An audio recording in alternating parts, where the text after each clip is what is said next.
boys and girls, children of all ages, the one and only Charlie Brown. And once again, it's time to go around the town with me, the one and only Charlie Brown. And if you guys please, if you can do all that good, nice, gushy stuff that I need, can you please hit like, subscribe, all that stuff. Let everybody know where I am, because I'm in all these places right here, on these places. Please let everybody know what's going on with around the town. But right now, I want to jump into the movie Jurassic World Dominion, whatever. It's the third Jurassic World movie, and I just saw it. I actually saw it twice. Real quick though, big ups to my brother and Dre. You guys know who you are. You guys are so calm, so patient, well working, and you guys are freaking heroes. I'm not gonna really get into the details of that, but there you go. At the same time, I want to say happy birthday to my cousin DeMario. Happy birthday, man. I think you just hit, I think you're 30 now. I'm not sure, but you could be. And if you're not 30, you're past the 30 mark. You could be 31, 32. I can't keep up with ages because I forget ages. Because I'm 37 now. I'm an old man.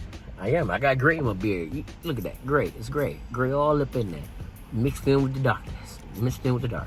But happy birthday, sir. With that being said, let's jump into this. So Jurassic Park, the first Jurassic Park movie, I totally enjoyed. I loved it to a T. And if I had to label it, I would say that's the best dinosaur Jurassic World movie. Okay? That's top tier. Okay? All the rest of them got to compete with that one. Then you had Jurassic Park The Lost World, which is technically supposed to be part 2. Then after Lost World, you had Jurassic Park 3. We started using numbers now. 3. So then after that, you jump into Jurassic, and that was the end of Jurassic Park. Now you jump into Jurassic World. So you had Jurassic World, where they actually showed the park working and everybody else being on the park, and the Jurassic World movie. Then after that, you had Jurassic World Part 2, which is, I believe the title of that was Jurassic World Armageddon. Was it Jurassic World Armageddon?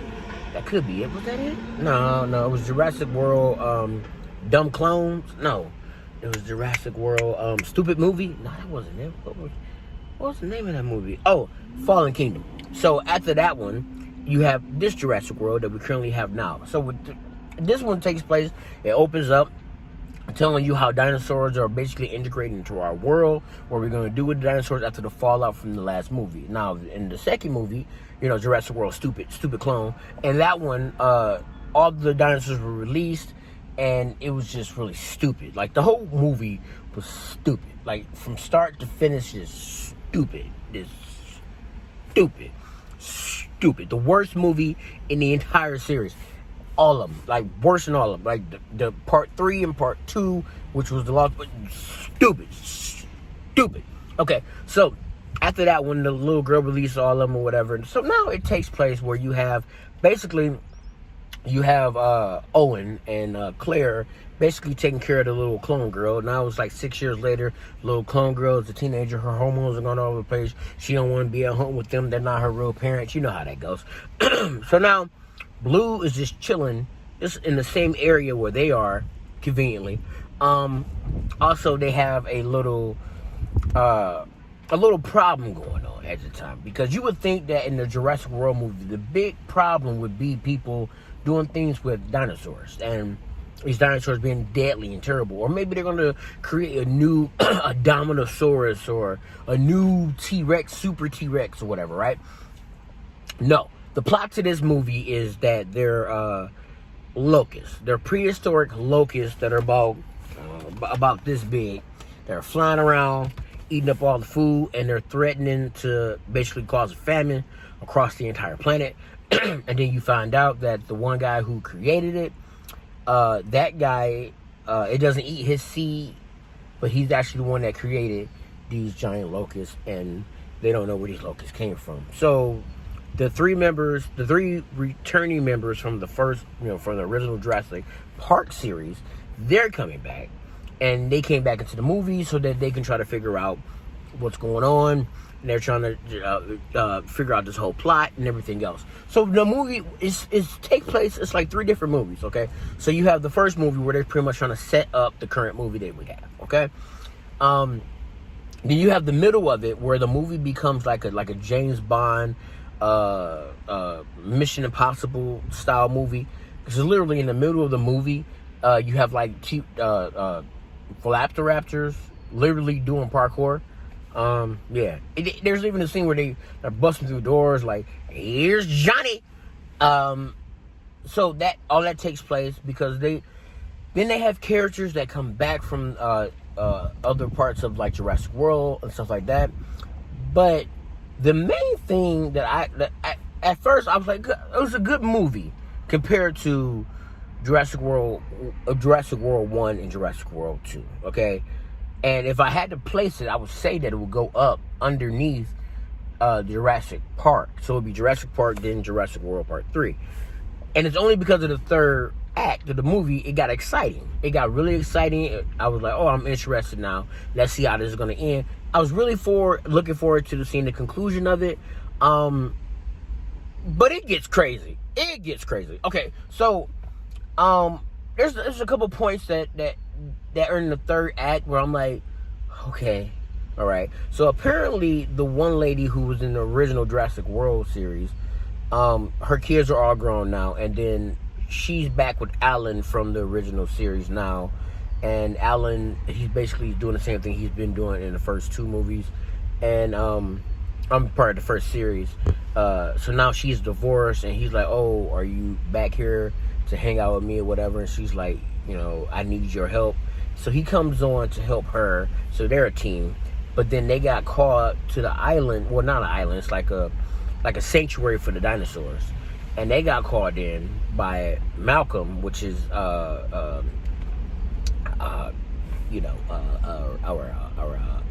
Jeff Goldblum's character.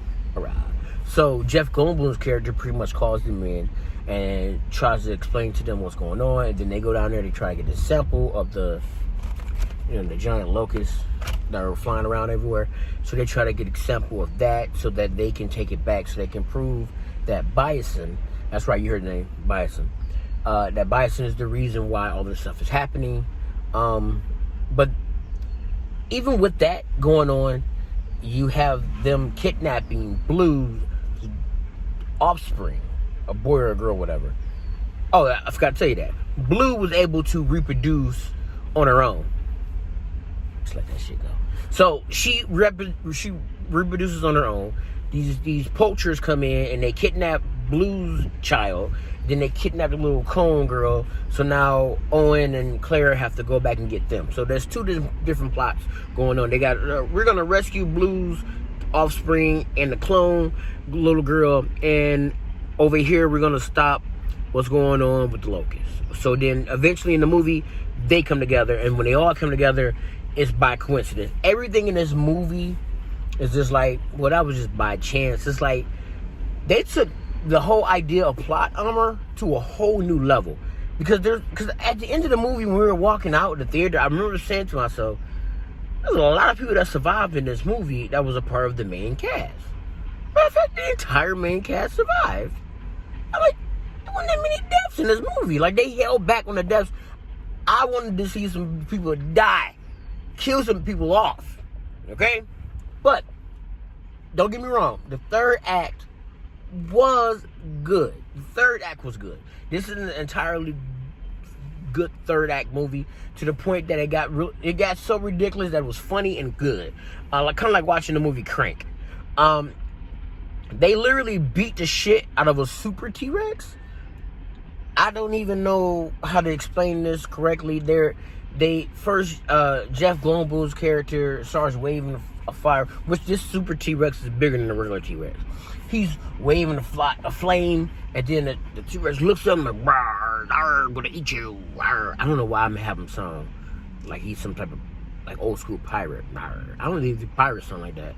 Anyway, so he's like, "Rawr, rawr, rawr." So he looks at him, flips the stick, and he throws it in the mouth, and then The dinosaur mouth is on fire. Like, ah. So they climb up this little treehouse thing trying to get to safety. And they're like, everything's fine. All of a sudden, the dinosaur busts through the window. Then the one guy slides down, like, oh, and catches himself. Then his girl slides down, and she's like, ah, and he catches her. Then all of a sudden, they're like, what? Then the black lady looks like, yeah. Oh, I forgot to tell you. There's a black pilot in this movie who is in there for reasons. That's pretty much it. Like, again, plot armor. She was needed, and she just randomly showed up. Randomness and plot armor. That's basically this entire movie. Whatever.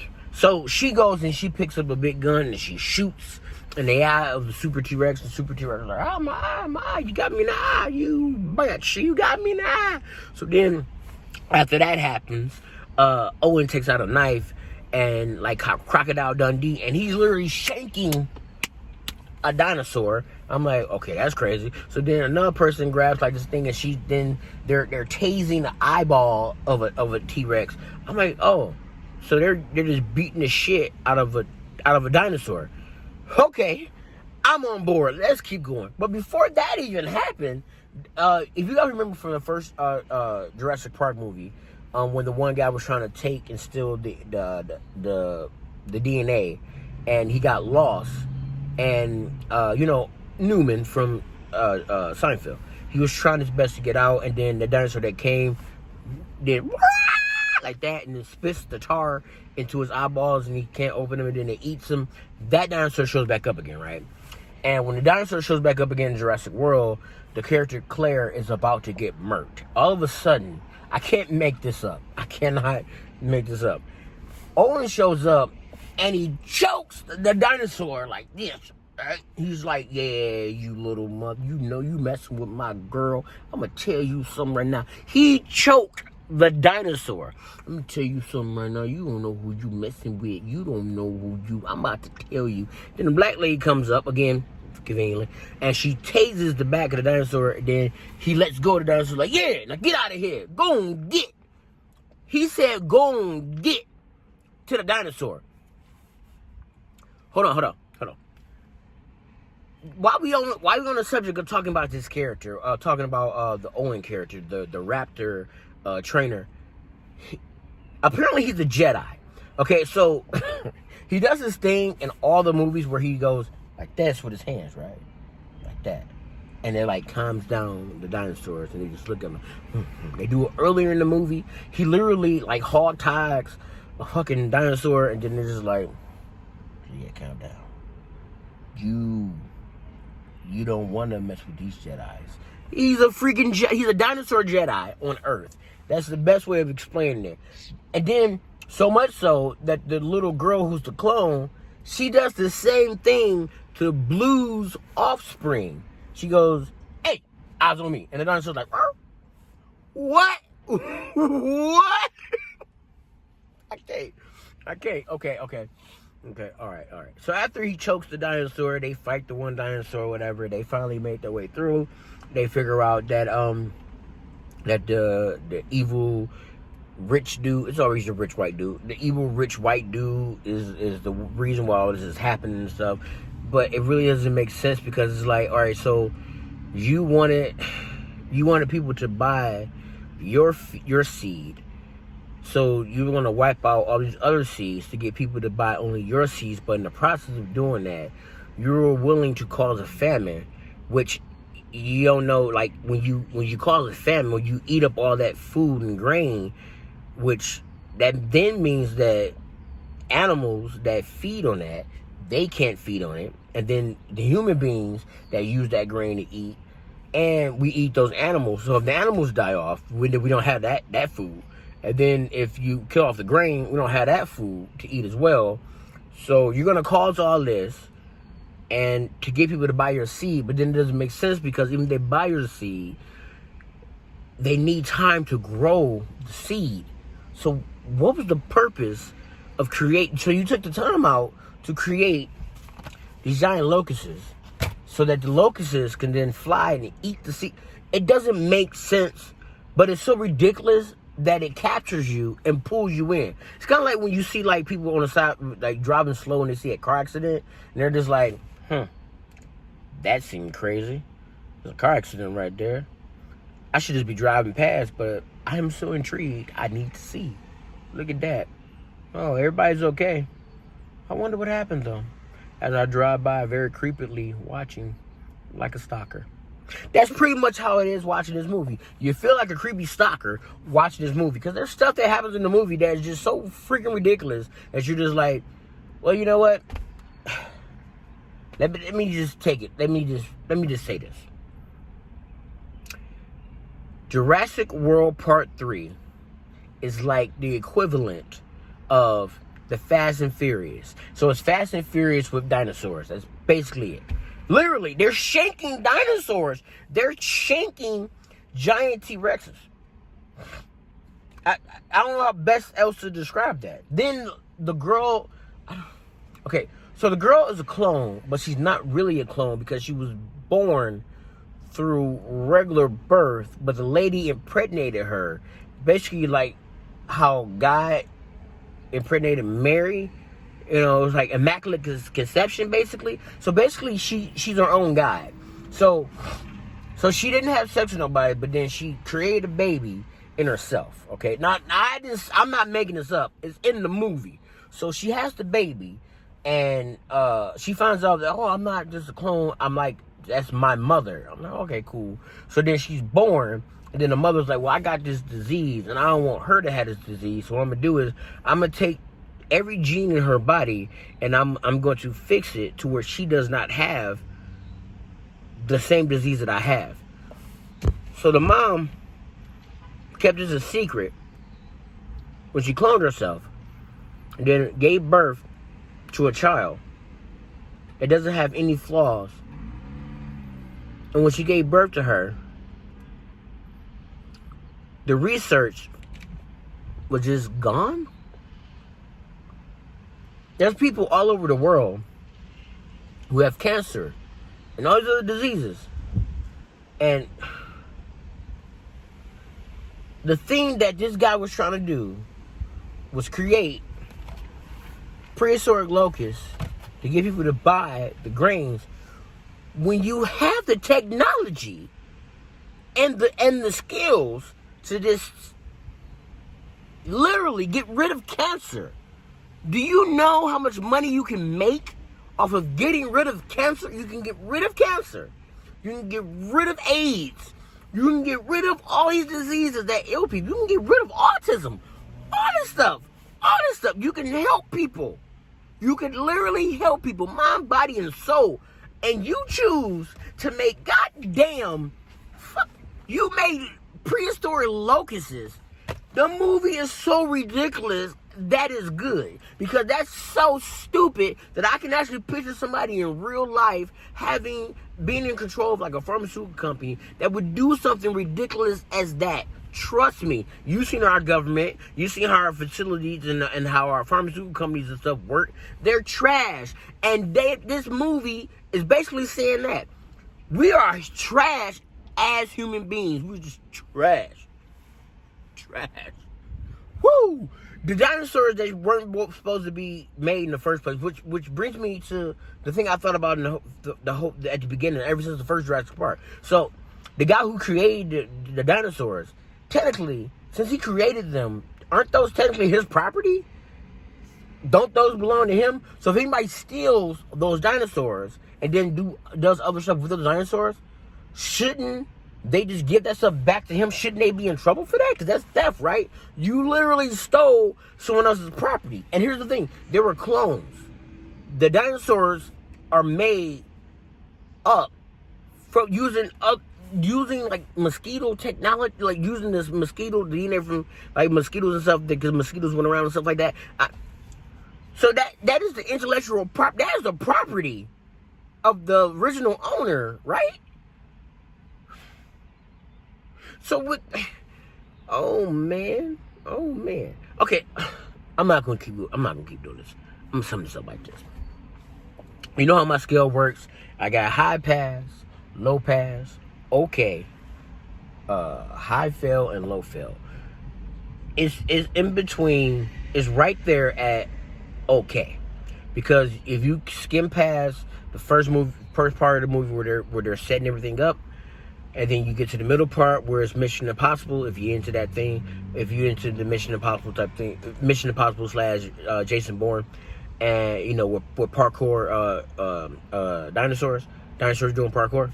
If you really want to see dinosaurs doing parkour, watch that middle part. But when it gets to the third part where they're actually on like the reserve where they're keeping the dinosaurs, it gets interesting, it gets ridiculous, and it gets crazy all rolled into one. And I would say that that's a okay movie. It's right there, like by in the middle. If you're watching it at home in the background, you're not gonna pay much attention to it until that third act. Then you'll sit down and watch it. That's the best way of recommending this movie for you guys to check it out. But if I honestly had to say, out of all 3 of the Jurassic World movies, which one was the best one, this would be first. Jurassic World Part 1 would be second, and the last one would be Jurassic World Stupid Kingdom. Was it Stupid Kingdom or Fallen Kingdom? Whatever. If you can pick up what I'm putting down, Around the Town, Charlie Brown. Ta-ta.